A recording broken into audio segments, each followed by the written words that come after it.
Good afternoon, everyone. It's my great pleasure to welcome M. Mohammad Malar Hussain, Assistant Professor of English, Mohammad Satak College of Arts and Science, Chennai, Tamil Nadu, India, to take over the session. Please, sir. Good afternoon, ma'am. Thank you so much for inviting me for this, the chairperson of this session 11. I thank the Sri Ramakrishna College of Arts and Science for Women and Cape Comorin Trust. And now we will start the session 11. I now invite Dr. Lalita Sharma, Assistant Professor, Department of Humanity and Social Science, Bhubaneswar, to present her paper. Dr. Lalita. Thank you very much, sir. I hope Yes. I'm audible. Yes, you're audible, yeah. Just give me a second to present the slides so that I can start. Yeah.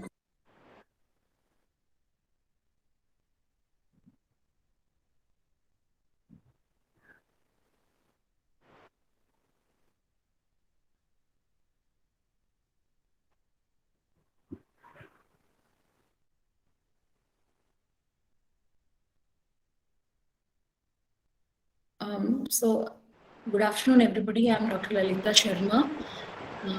I will not be reading out the paper, but I will only be presenting the key ideas from my paper. The paper is entitled Tagore Translation vis-a-vis Transcreation, and I am Assistant Professor of English in the Department of Humanities and Social Sciences, C.V. Raman Global University. I wish to bring certain ideas of translation that I came across while working on Tagore's poem. I came to Tagore's poem as an option to work on translation because Tagore himself has translated all of his work, in fact, from Bengali to English, and Gitanjali is the first work that brought us great laurels as Indians and even Bangladeshis. So I thought that it would be really interesting to observe the various challenges of translation with respect to, source text and target text that Tagore seems to have come across. So I believe that there is an undeniable relation between translation studies and perspectives and niches in literature such as comparative studies and particularly Commonwealth literature. Many theories of translation studies, which are majorly Eurocentric, they're all pretty ineffective as they grapple with the challenges of the cultural chasm between source language and target language. Very sadly, we try to approach translation very often from very restrictive points of view. And this difficulty becomes even more pronounced and clear when the text is spiritual and not secular in nature. So, because spiritual experiences, especially, are extremely personal and not generalized or universal in nature. So, this paper studies the highly subjective nature of spiritual poetry, that is Gitanjali. It is not only highly subjective, but it is also confessional in a sense. We generally tend to associate the word confessional with poetry of authors, late modern, so to say, like Sylvia Plath. But the spiritual content of Gitanjali has a certain confessional, intimate, and highly subjective nature. And that is a huge challenge that Tagore himself seems to have faced.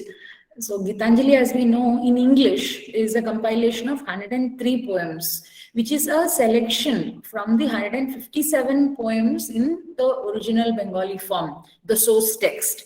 And even this, in fact, is not a single volume, but is a selection from more than 10 sources that has been made into this collection of poems in Bengali. A close examination of both the versions, the English and the Bengali version, shows us that Tagore was an extremely sensitive translator who was sensitive to the receptivity of the target language, the target culture, and the target audience. So the poet as well as translator Tagore therefore chooses to compromise and accommodate the limitations of the target language instead of forcing fidelity on the source text. I think that is a huge lesson for us as students of translation and Commonwealth literature, that the individual poems in English therefore is not word to word, phrase to phrase, syntax to syntax translations of the respective poems in Bangla. They are pretty independent. And the two texts, when you evaluate them side by side in juxtaposition, there is a certain dissociation of sensibility in attempts of translations in spiritual poetry. So in my paper, I have made a selection of a dozen poems. 10 currently, I have the paper is still in working state because I have only translated. I have only closely evaluated 10 of the 12 poems that I have selected. But I just wanted to show one attempt of this, one of the 10 poems that I have closely studied, and it is a very famous poem that we all know. In fact, I think in yesterday's inaugural session, one of the speakers used the poem as a prayer or an introduction. So it is where the mind is without fear. Now, I have to admit that as a person who does not speak Bangla, I am looking at both languages, that is English and Bangla, which are not my native languages. So on the left, as you can see, is the well-known Tagore's translation of, I think somebody's mic is on. If you're asking a question,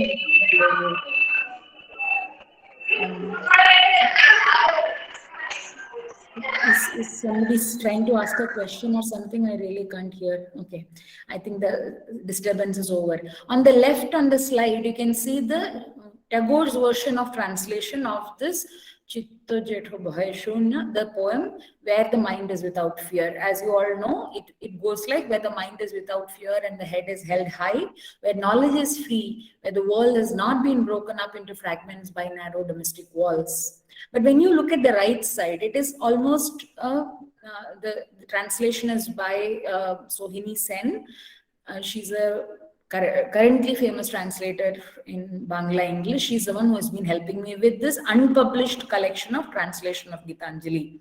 So the first line is first few lines are pretty much similar in fidelity, and where the world has not been broken up into fragments, where is slightly different, the earth not fragmented into tiny walled compounds, that is fine.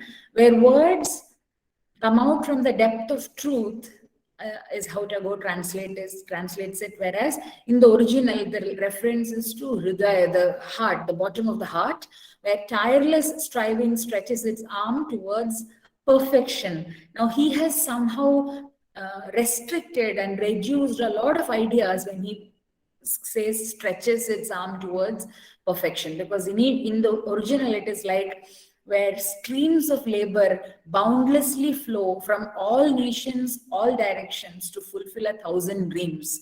We have purposely kept punctuation out because Tagore tends to be rather frugal with the use of punctuation. So we have currently not kept punctuations in the later translations. And then where the clear stream of reason has not lost its way into the dreary desert sand of dead habit is again a very concise and inadequate translation of the idea of the vast sands of insignificant rituals have not swallowed the stream of justice. So the theme of justice that is redundantly there in Gitanjali, the idea of the Lord, the deity, or this almighty being, is somehow lost in the translation of the poem. So that is lost, where the mind is led forward by thee into ever-widening thought and action, into that heaven of freedom, my father, let my country awake. But in the original poem, as you can see when you try to translate it with fidelity to the source text, you see that it is where it is you who constantly lead all actions, thoughts, and joy. Strike mercilessly with your own hands, Father, and awaken India into such a heaven. So in the original, when you see a very close semblance between, for instance, metaphysical poets such as John Donne, the kind of strong metaphors that they use, that is what you see in the original or the closest translations with the original Bangla. And this is a pattern. I'm not going to present all the poems because it would be pretty time taking, and each of us were given only 10 to 12 minutes to start with. And so I want to point out that this pattern of translation and the kind of accommodations that ours seems to need to make is something very interesting, because when the translator and the poet are the same, and somebody as felicitous as Tagore, I think it is important to study the translation closely, especially in the context of spiritual poetry. So this is my paper, and in the paper I establish that the English version of the song offering is not a translation, but an entirely new entity, a transcreation. And that itself is what shows us a clear distinction and the challenges that are inherent in translation process. Thank you very much for your patient listening. I have, I think, stuck to the time. Thanks a lot. Thank you, ma'am. Your presentation was wonderful. I want to ask one question, ma'am. So you have established and you have declared that if you are translating a poem, for example, from a Bengali to English, you are mean to say that the original essence of the original text will be lost. You're trying to say that, ma'am, in your paper? Yes. I am trying to say that translation is an act of creating afresh, and that it is not entirely possible to translate. Translation, therefore, is transcreation mostly, especially in the context of spiritual poetry and confessional and intimate poetry. Yes, ma'am. Thank you, ma'am. It's wonderful, ma'am. Thank you you have given a new dimension in the area of translation. Thank you, ma'am. Thank you, everybody. Thank you. So, any question from the audience? Question, sir, but I just like to appreciate her. It's like reading a poem on first reading into Chapman's Homer, where the poet actually explains, in order to understand the poem of Homer, they need to learn the native language, the original language. And it was a good session, ma'am. Thank you so much. Thank you, sir. I will attempt to learn Bangla so that I can do justice to this. I have been listening carefully because of the common Sanskrit words. I'm a Malayali, so I have been trying to listen to the Bangla versions closely on YouTube, wherever audio is available, so that I can follow the nuances. I'm also taking help of Bengali scholars in this, but I will try to learn the language and approach the source text. Thank you for that. Of course, Tagu's language was literally on fire, the lion of the Bengali literature, my favorite. Thank you so much, ma'am. Thank you. Thank you so much, sir, for your comments, sir. Both, sir. Thank you very much, sir. Now, we will move to the next presenter, Jennifer Shahina Singh, PhD Research Scholar, Scott Christian College. They are going to present on encountering Chinese dream and adapting American reality in this gen, typical American dream. Jennifer Shahina Singh can present. Good afternoon. Yes, you are audible. Thank you, sir. Let me share my screen.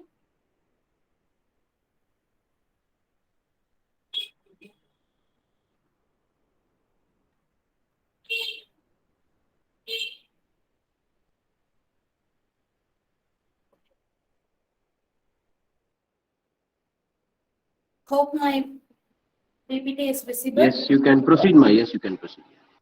Thank you, sir.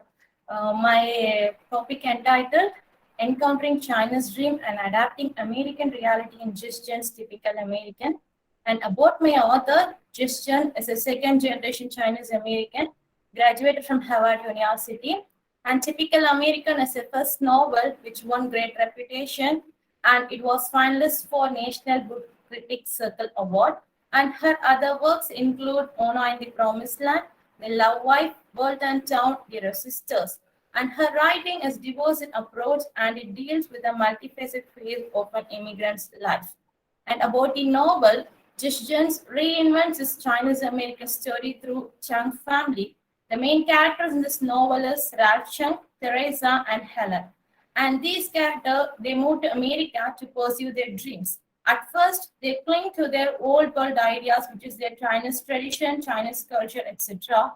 And gradually, they switch their identity from sojourners to a typical American. And my paper traces out the diasporic consciousness, the hardship faced by the Chinese immigrant to achieve their dream, the adaptation of American reality, the mainstream culture which influenced the first generation Chinese immigrant, and the transformation of sojourners to typical American. And we all know diaspora is a common term which the immigrant deals with. And diaspora is derived from Greek word dispersion, and the history of diaspora begins with Babylonian conquered Judah, leading to the enslavement of Jews. And dispersion varies from person to person. It might be a voluntary immigration or forced immigration. And the immigrants who migrate from their native land to the host land, they face a dramatic experience like nostalgia, identity crisis, cultural conflicts, etc. And in the contemporary era, the concept and the meaning of diaspora have developed as a worldwide phenomenon that helps in the development of various countries in diverse sectors. And in the paper, the character faces the first hardship as identity crisis to achieve his dream. And identity is a distinct personality, and identity is a main problem every immigrant faces in their life even today. In ethnicity, identity, and difference, the critics Stuart Hall states identity emerges as a kind of unsettled space or an unresolved question in the space. And identity is a process, identity is a split, and identity is not a fixed point but an ambivalent point. Identity is also the relationship of other to oneself. So eventually, identity is a complicated and ambiguous conception in immigrants' life. The protagonist of my novel is Yingfeng Chong. He belongs to China and he moves to America to pursue his doctorate degree. And when he moves to America, he has many aims and he has his own tradition and he has own goals to achieve in the new land, America. And when he reaches there, he needs to enroll his name in the university, but the university asks for his English name. And here his identity changes, which is the first hardship he faced in his new host land. And the Foreign Student Affairs Secretary changes his name from Yingfeng Chang to Ralph Chang, and he gets his English name and his identity changes there. The name change symbolizes the influence of Western culture upon the Eastern. And the next hardship he faced is nostalgia. Nostalgia is about longing or thinking about his past incidents. When he was in America, he thinks about his China and he thinks about his parents, his colleagues, and his past incidents that happened in China. And meanwhile, the China is occupied by Communist Party. And as an immigrant student in America, he can't write any letters because of the dominant culture, or we can say because of the terrible incidents or the terrible environment in China. Because the letters which they were the parents from China, they can't write letters to Ralph because of the Communist Party. And also in United States, they are not allowing the immigrant to depart from America. And US won't. The US they didn't allow to China because they're afraid, because these students will the communists will train these students, and these students will come against. They will change their direction against to their own country. So the United States is not allowing the immigrants to depart from America. So Ralph Chung, as an immigrant, he faces a nostalgia within himself, and this circumstance portrayed that immigrant falls as a prey in the hands of American supremacy. And even today, we can see the dramatic experience faced by the Indian immigrant students who pursue their dream, Ukraine and Russia.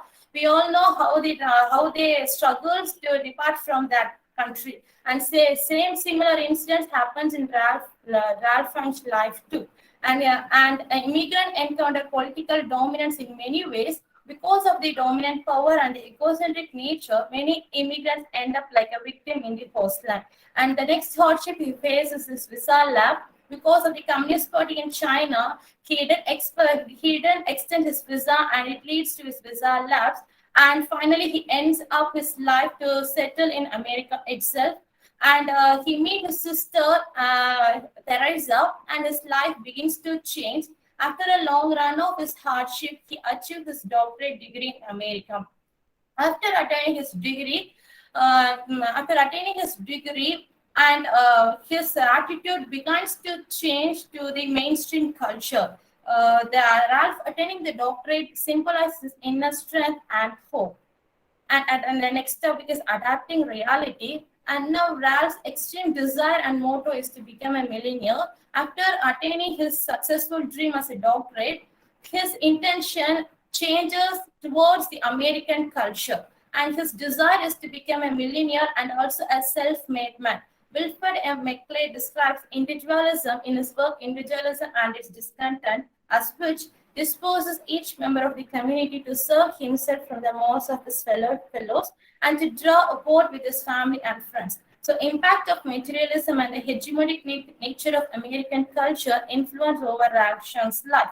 And Ralph switches his career from a professor to a businessman, and then he depends on money worship. His life becomes an utter failure, and he falls in the trap of his friend Grover, who is a businessman. And in his trap, his life becomes utter failure, and he ends up everything in a nil stage. And Ralph becomes a victim of American culture.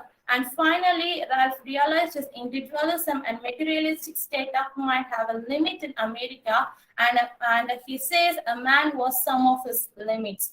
And Justin's Ralph identifies his limit and understands that as an American, he has a chance to realize his values by pursuing his dream, but he cannot escape from the tragedies and risks that may come along with the dream.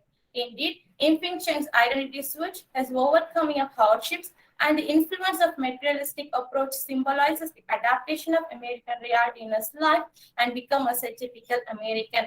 Also, Stuart Hall suggests that cultural identity is always a process of becoming. As a result, the immigrant in pursuit of a dream, he gradually accepts the American values that lies behind his dream, and he becomes as the typical American. And the conclusion is, one should have a sense of understanding of homeland culture, balancing mindset, targeting the goal to achieve, and self-confidence to overcome hardship, and they must have a limited boundary for materialistic desire. Thank you. Thank you, Jennifer Shahin Singh. You spoke about the Chinese dream and typical American dream. You talked about a character by name Yifin Chang, who has to change his name to embrace Western culture. I think many people from India, they go abroad. I think we have not seen such a person who is changing his name and who's changing his original name. And what made him to take such kind of decision, changing his original name? What is your opinion on that? Actually, in my novel, the college, the university which he admits, they forced to change his name. Okay. So he has no any other way because he don't know the English language. So he said okay for that. They are the instructions, and he changes his name. Yeah. Okay. Thank you, ma'am. Okay. Thank you, Any questions from the audience? Any questions from the audience?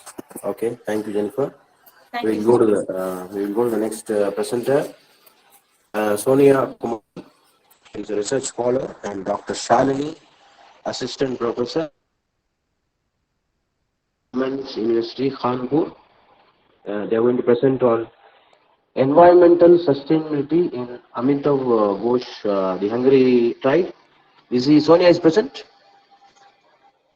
Sonia, I think she has finished. Okay, we'll go to the next participant, Uma Devi, research scholar, Reva University. Eco-dwelling of Hungary Naga tribe as depicted in the select novels of Estuarian Kair. You can present, Uma Devi. Okay, good afternoon, everyone. I hope I am audible.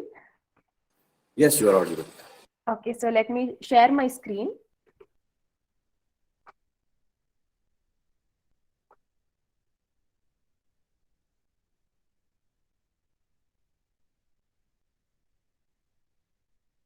Okay, so my topic is eco-dwelling of Angami Naga tribes as depicted in the select novels of Eastern Kair Iralu.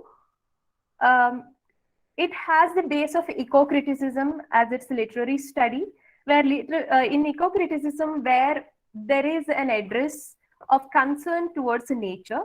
So it is becoming one of the most relevant topic today, relevant theory today, because of the urgency we have today to save ecology so that we can save ourselves. So in this regard, I can recall the saying of Mahatma Gandhi. He has said that India is in its villages. If villages perish, India perishes. So basically, he had the vision of a self-reliant green village. So when it comes to green village, we can say that Konoma, which is in the northeast part of India, it is considered to be the first green village in India. And in the Konoma village, the main inhabitants are Angami Nagas. So northeast India, it has faced multiple subjugations. The rest of the India had stopped facing subjugations once we got the independence in 1947.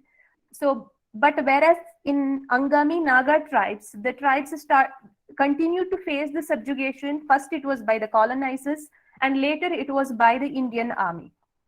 But still we can see that miraculously somehow they have retained the eco values in spite of the Britishers tried their best to instill their moral philosophies, but still somehow the Angami Nagas have retained their eco values until today. So they are continuing to have their age-old eco dwelling. And also this kind of an eco dwelling has a scope even today because of the structure for sustainable and eco-cultural existence that it shares. So since this has been the most relevant topic today, to get back to the natural roots. Moving on to the writer that I have chosen. So it is Eastern Kair Iralu. She is one of the very prominent English writers who represents Angami Nagas as an insider. Until independence, they did not have a script of their own. So it was basically the oral tradition the Angami Nagas used for passing on their knowledge of indigenous knowledge from one generation to another. And it is Eastern Kair Iralu who has been one of the first writers who has given the perspective of an insider being within the community. Usually the colonizers have depicted the Angami Nagas, but it was after all the outsider's perspective, and there has been a lot of contradiction. And she tries to depict the essence of eco-dwelling. She gives a kind of a warning to the mankind because of the pressing concerns we have related to the ecology today. And she represents a modern lifestyle with eco-friendly ideologies which are led by the Naga community that is relevant even today. These are the 4 novels I have taken for my study. One is Sky is My Father, a Naga Village Remembered. Next is Son of the Thundercloud, When the River Sleeps, and Don't Run My Love. All these 4 novels are written by Eastern Kair Iralu. Now coming back to Konoma, the green village, as I said already, it is one of the first Indian green villages, as we can say. So they have a very unique kind of a lifestyle. They live amidst nature. Though the world is advancing with the technology today, they somehow try to get back to their nature, stick to their natural roots, and they try to conserve and protect the nature through their oral tradition. So I can give a few examples here. In one of the novels, it is mentioned by Kair that people had plenty of harvests once upon a time, and they grew careless about the idea of preserving the food for future, preserving the food grains, and they disrespected food. As a result, the entire place was infected by mice soon, and they had to abandon the village. In another story, it is basically these kind of myths that is passed on through the oral tradition from one generation to another, since there was absence of script altogether, but still it has the value of preserving nature.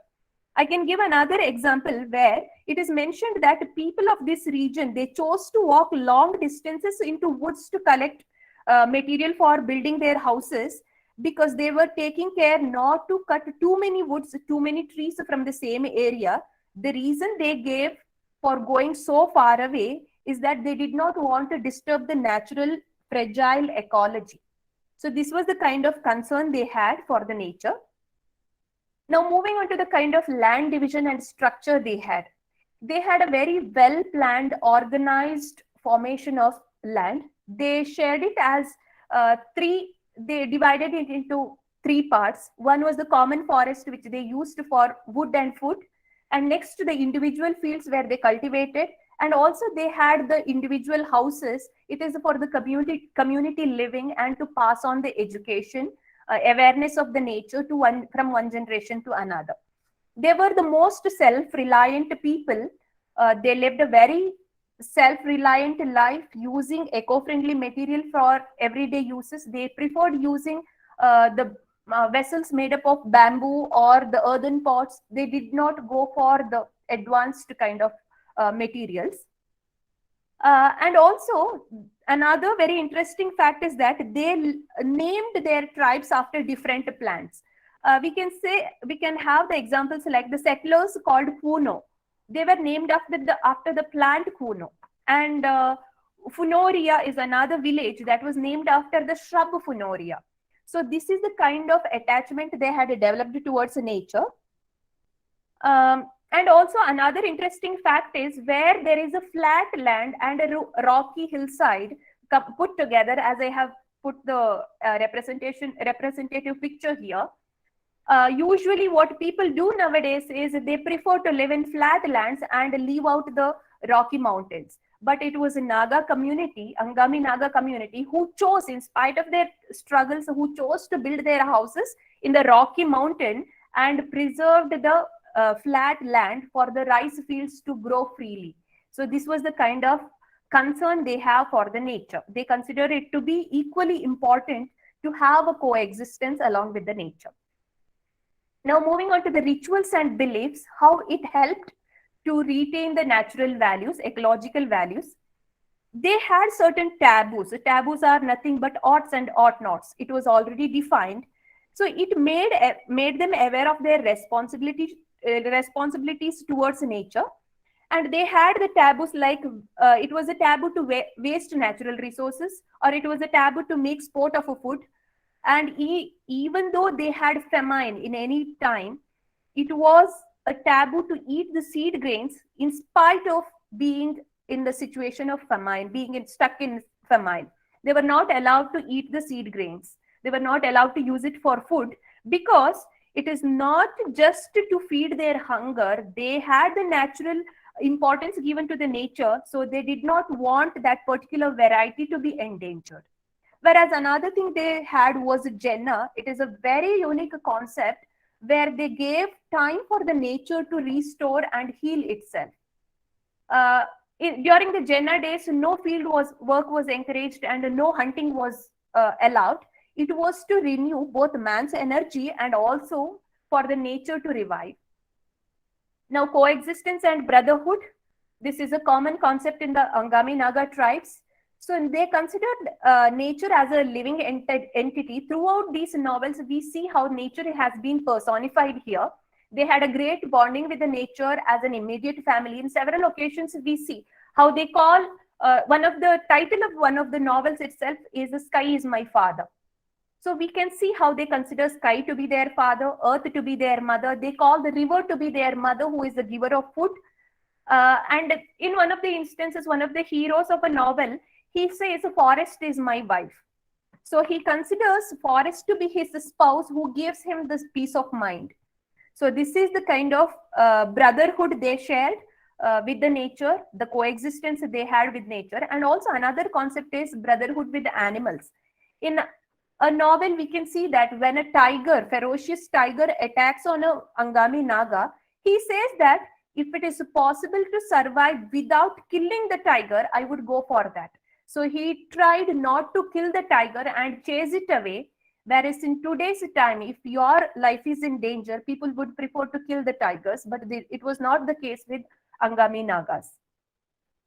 And the ongoing challenges and the solutions, there has been a lot of ongoing challenges that we are facing today has been brought even in the novels of Angami Nagas. They have found out the reasons for natural calamities. One of the main reasons to be the human greed. And they have, through the novels, they have given answer on how to deal with such situations and getting back to the roots. And also they had a huge hope and trust in nature. And the indigenous knowledge is another very important point. They had a vast knowledge of all the medicinal properties of the plants, and they had the understanding for natural phenomena, even the concepts, the most advanced concepts like the movement of plate tectonics. They already knew that. It has been mentioned in the ancient novels of the Angami Nagas, and they had the ability, they had the concept of acknowledging and restoring the nature. When nature has given something, they had the ritual to thank nature in return. So they believe that what nature gives to us, we have the equal responsibility to give it back to the nature. Now, moving on to the last part, the sustainable goals. So Kair's novels meets the UNESCO's sustainable goals, and she has depicted the importance of nature, which has been imbibed into the souls of these indigenous people, tribal people. And she considered nature as the best teacher. And there has been a mention of a concept of umbilical cord. That is where your umbilical cord has been buried, that person will eventually return back to his roots, is the concept. So it makes us rethink our responsibility towards the land that we live in. Thank you. Thank you, Umadevi ma'am. Your presentation on eco-dwelling of Naga tribes who are deeply connected with the nature and how they respect nature, how they are well connected with the nature. You spoke widely on that. Ma'am, I want to ask a question to you. The author Eshreen Kiriyarlu, she is an Indian writer or she is a She is foreigner? an Indian writer. She is the indigenous Naga writer, but presently she lives in Norway. Norway. Yes. Okay, ma'am. Okay. Any question from the audience? You want to ask any question to Umadevi ma'am? You can ask.